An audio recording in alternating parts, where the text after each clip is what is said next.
시편 102편 17절에서 28절 말씀 한 절씩 교독합니다. 102편 17절부터 제가 먼저 읽습니다. 여호와께서 빈곤한 자의 기도를 돌아보시며 그들의 기도를 멸시하지 아니하셨도다.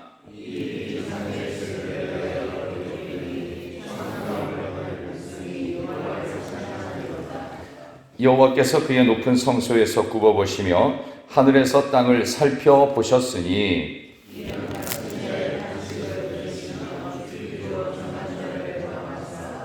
여호와의 이름을 시온에서 그 영예를 예루살렘에서 선포하게 하려 하심이라.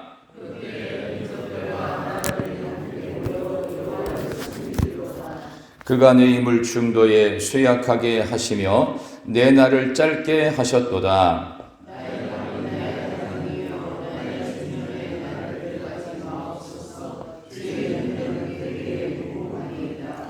주께서 옛적의 땅에 기초를 놓으셨사오며 하늘도 주의 손으로 지으신 바니이다.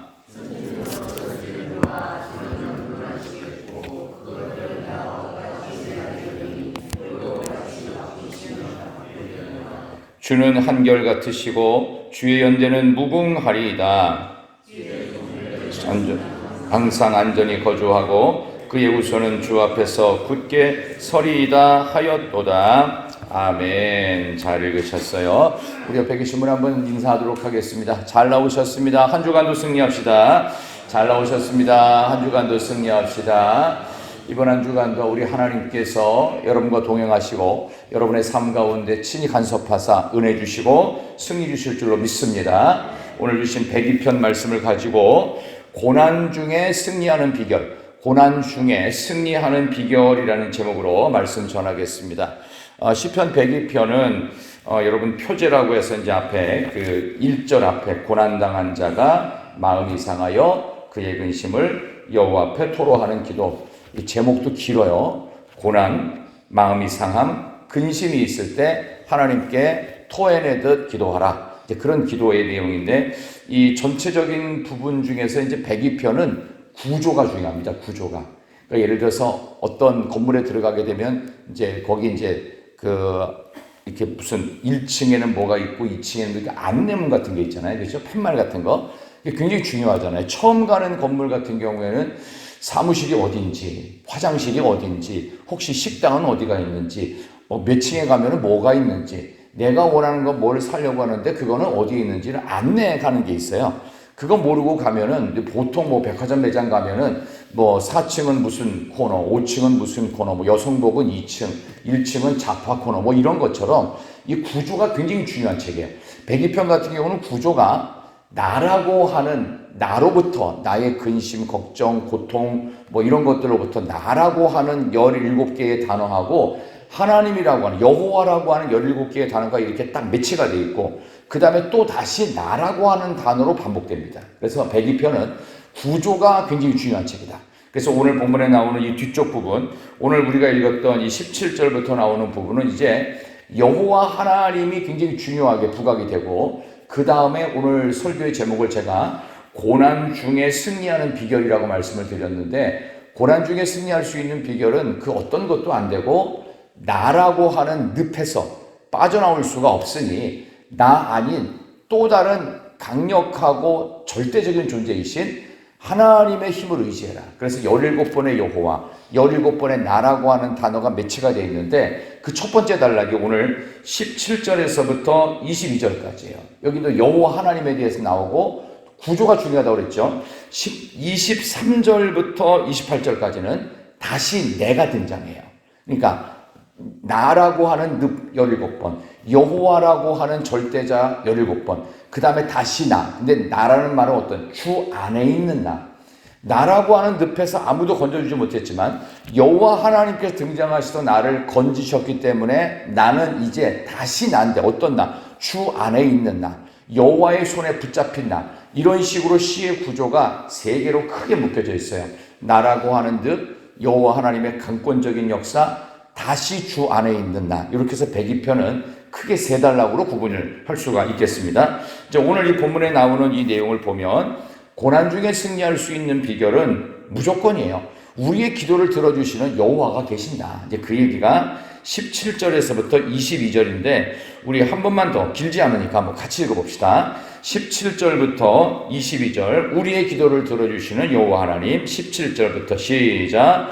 여호와께서 빈궁한 자의 기도를 돌아보시며 그들의 기도를 멸시하지 아니하셨도다. 이 일이 장래 세대를 위하여 기록되리니 창조함을 받을 백성이 여호와를 찬양하리로다.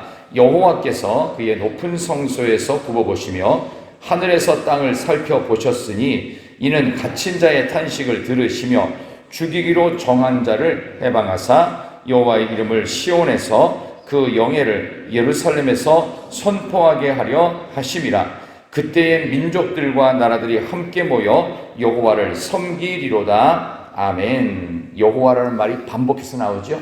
그러니까 여호와 하나님께서 우리에게 나라고 하는 늪에서부터 건져주신다는 것을 다시 한번 확인시키고 있는 장면. 그래서 여호와 하나님의 그 특징을 얘기할 때 우리의 기도를 응답하신다. 그래서 우리가 고난 중에서 우리가 승리할 수 있는 비결은 내 기도에 응답하시는 여호와 하나님. 이 여호와 하나님이란 말이 구약 성경에 나오고 신약에는 여호와라는 말이 나올까요? 안 나올까요? 안 나올까요? 진짜 안 나올까요? 안 나옵니다. 안 나와요. 대신 다른 단어가 나옵니다. 여호와를 대신하는 말을 신약에서는 예수님이 오셨잖아요.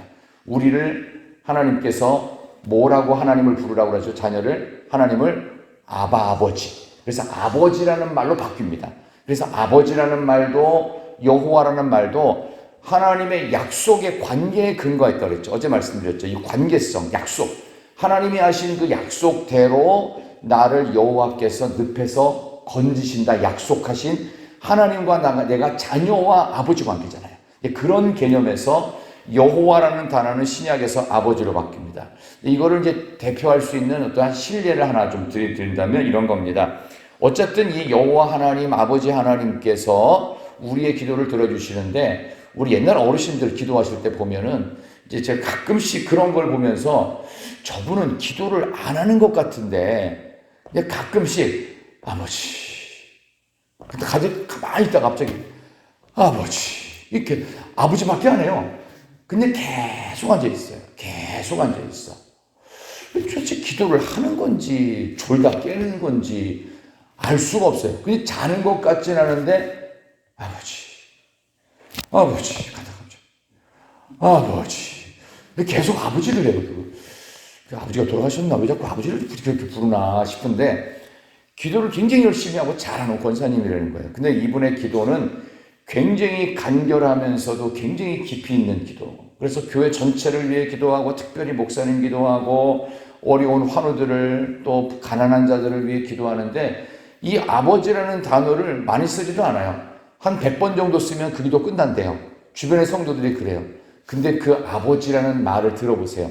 아버지의 톤이 다 다르대요. 처음에는 아버지 하다가 아버지 또 다 달라요 톤이. 근데 그거 하나만으로도 신약에 나오는 아바 아버지라고 하는 그 단어를 그대로 인용해서 그래서 그 권사님한테 나중에 물어봤대요.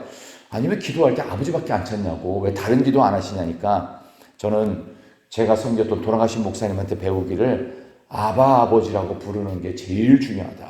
그러니까 기도가 너무 힘들고 또 누가 개인적인 그런 개인의 어떤 어려움에 대해서 뭐 가정에 어려움이 있고 자녀가 힘들고 뭐 병이 있는데 뭐 부끄러운 기도가 있고 숨기고 싶은데 그거 하기 어려우면 그냥 아버지 부르고 속으로 기도하고 조그맣게 기도해도 된다. 혹시라도 옆에 있는 성도들이 듣고 저 집은 무슨 문제가 있나 봐 이런 얘기 알아채지 않도록 그냥 아버지 그냥 그만큼 아버지라는 단어는 강력한 단어다.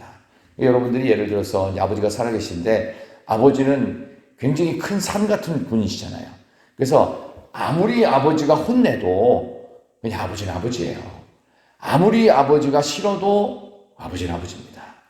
아무리 아버지한테 혼나고 아버지에 대한 기억이 나빠도 그 아버지는 내 아버지입니다. 그만큼 아버지는 절대적인 존재다.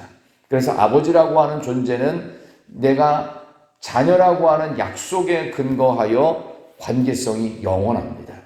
하나님 아버지는 우리의 삶에 우리가 이 땅에 있기 전, 영원 전부터 영원 후까지 계시는 영원하신 아버지 하나님, 그 아버지 하나님께서 여러분의 기도를 응답하시고 늪속에 빠진 나, 아무도 건져줄 수 없고 고난 중에, 마음이 상한 중에, 괴로움 속에서 어찌할 바를 모를 때 아버지 하나님 부르는 것 자체만으로도 위로가 되고 응답이 되고 힘이 되고 탈출할 수 있는 놀라운 신비로운 비결이 될 줄로 믿습니다. 아버지 하나님을 부르며 오늘도 승리하시길 진심으로 축원합니다. 그 다음에 23절부터 또 한 번 중요한데, 여기 보면은 23절, 24절 보십시다. 요게 마지막 우리가 한번 읽을 구절입니다. 23, 24절 그가 시작.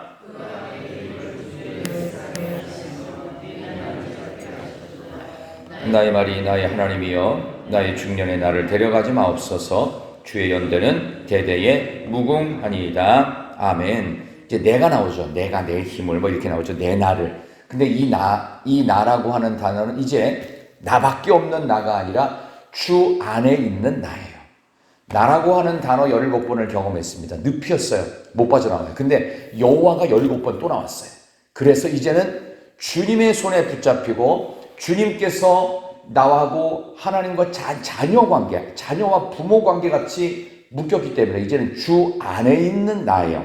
그래서 그가, 여호와 하나님이 내 힘을 중도에 쇠약하게 하시며 내 날을 짧게 하셨도다. 하나님은 그렇게 중간으로 멈출 수도 있고 짧게도 할 수 있는 분이란 뜻이고, 24절에 나의 말이 나의 하나님이여 나의 중년의 날을 데려가지 마옵소서. 주의 연대는 대대에 무궁하니이다. 그러니까 하나님은 영원하시는 분인데 나를 중년에 데려가지 말라. 그러면 일찍 죽지 말고 장수하게 해달라. 뭐 이런 뜻도 되겠지만 더 중요한 의미가 있는데 뭐냐 하면, 중년의 나를 데려가면, 이 중년은 지금으로 말한다면 뭐 50대라고 한다면 이 중년은 굉장히 중요한 시기입니다. 그죠? 결국 무슨 얘기냐? 미완성인 채로 뭘 하다가 말고 끝나지 않도록 도와달라. 그게 중년의 나를 데려가지 말아달라는 뜻입니다. 이거 히브리 원어로 풀어보니까 중년의 나를 데려가지 말라는 말을 히브리 원어로는 그을린 채로 놔두지 마세요.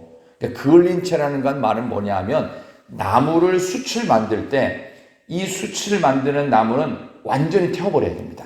그렇죠? 이게 숯가마 같은 아주 큰 가마 속에 나무를, 목재를 막 집어넣어요. 장작을 막 집어넣어요. 그러면 거기서 완전히 다 타야 돼요.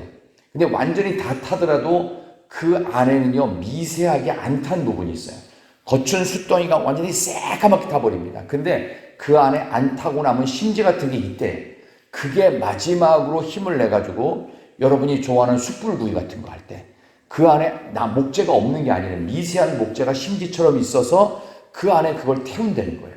그래서 그 심지가 완전히 탈 때까지 그 숯은 기능을 발휘합니다. 근데 이게 숯의 기능을 못하는 건 뭐냐면 살짝 그을린 상태. 이건 숯이 아니래요. 숯은 불이 이렇게 뜨겁게, 벌건 불이 이렇게 뜨겁게 올라와야 되지, 이게 활활 타는 불은 아니라는 거예요. 활활 타게 되면 어떻게 해요? 고기가 그을러버립니다. 매연같이 그을음 탑니다. 그러면 못 먹어요. 고기 맛없어서. 그러니까 여기 나오는 중년의 나를 데려가지 말라는 거는 숯이 되려면 제대로 되게 하시고, 그을린 채로 이거 하는 것도 아니고 안 하는 것도 아닌 애매한 상태로 나를 놔두지 마세요. 그 뜻이에요.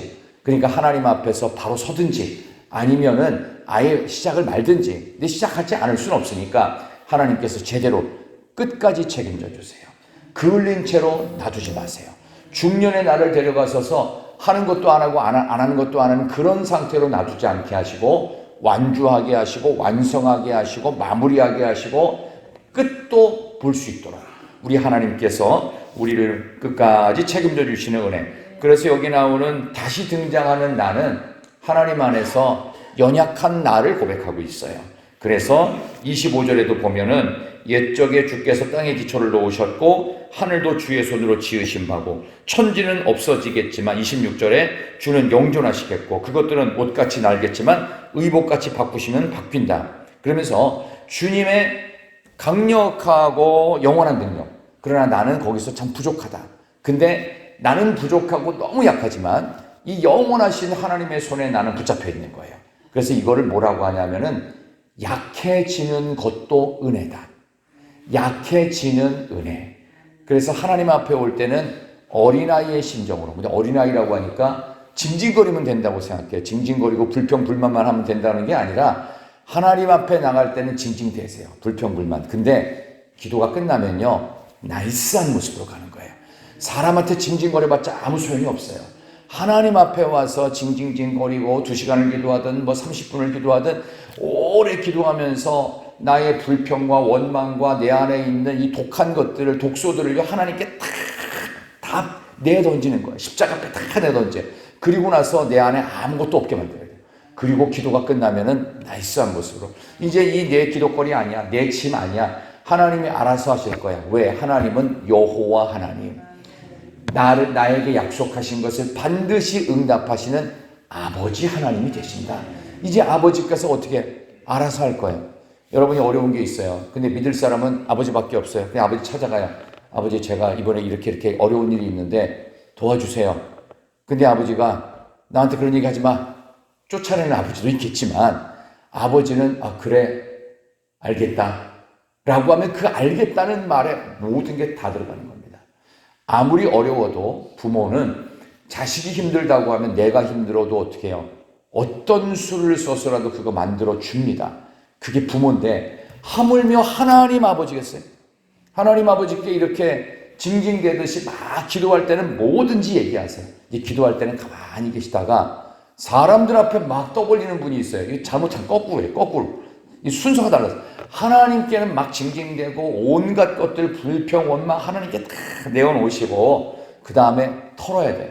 하나님 앞에 털지 않으면 사람한테 엉뚱하게 이렇게 화풀이가 됩니다. 그렇게 하는 거 아니에요.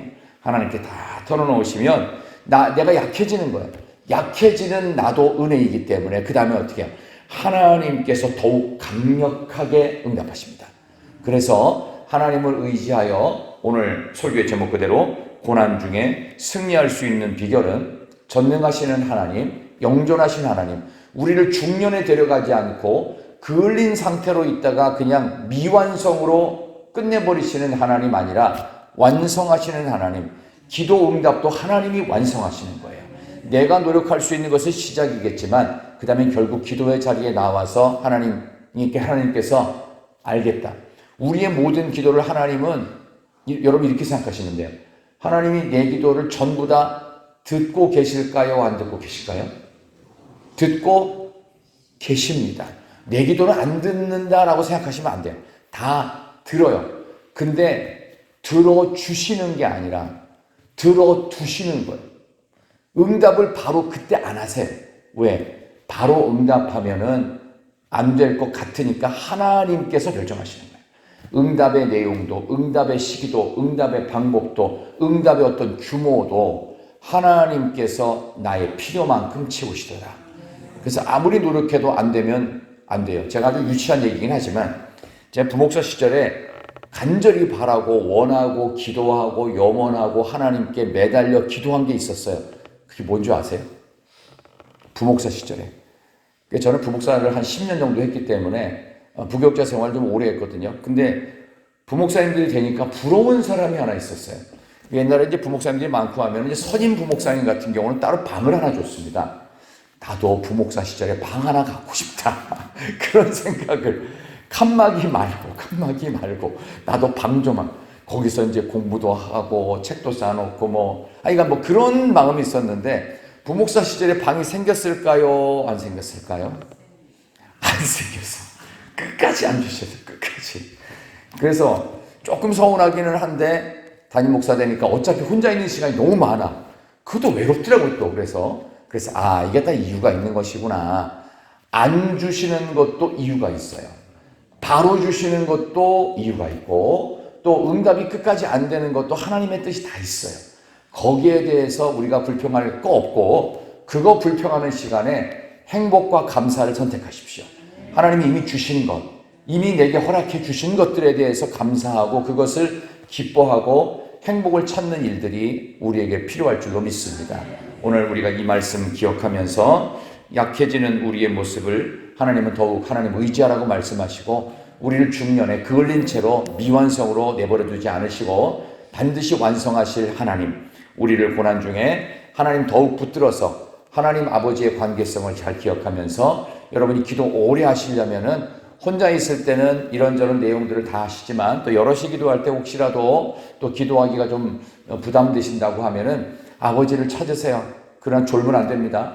졸릴 때쯤 또 아버지 또 찾고 또 아버지 찾고 또 아버지 찾으면서 하나님, 아버지 우리 목사님 그렇게 기도해도 된다고 그랬으니까 아버지 하면서 기도를 끝내지 마시고 계속 깊이 있게. 그래서 하나님께서 여러분의 아버지가 되신다는 사실을 마음속에 각인하셔서 오늘도 승리하는 고난 중에 아버지 하나님을 찾음으로 약해지는 은혜를 경험해서 하나님을 더욱 의지하는 승리의 간증이 있기를 축원합니다. 하나님 아버지 감사합니다. 오늘 이렇게 귀하고 복된 날 저희들이 아버지 하나님의 이름을 부르며 기도하고 또 엎드립니다. 오늘 한 주간을 시작하는 월요일인데 저희들의 모든 간구 가운데 응답하여 주시옵소서. 가지고 나온 기도의 내용들이 다양하게 많은데 이 모든 것들 하나님께 막 징징대듯이 우리 아버지 하나님께 막 토로하고 쏟아내듯이 다 기도한 연후에는 밝은 얼굴로 이제 모든 기도거리 다 맡겼으니 나는 감사하겠습니다. 나는 행복하겠습니다.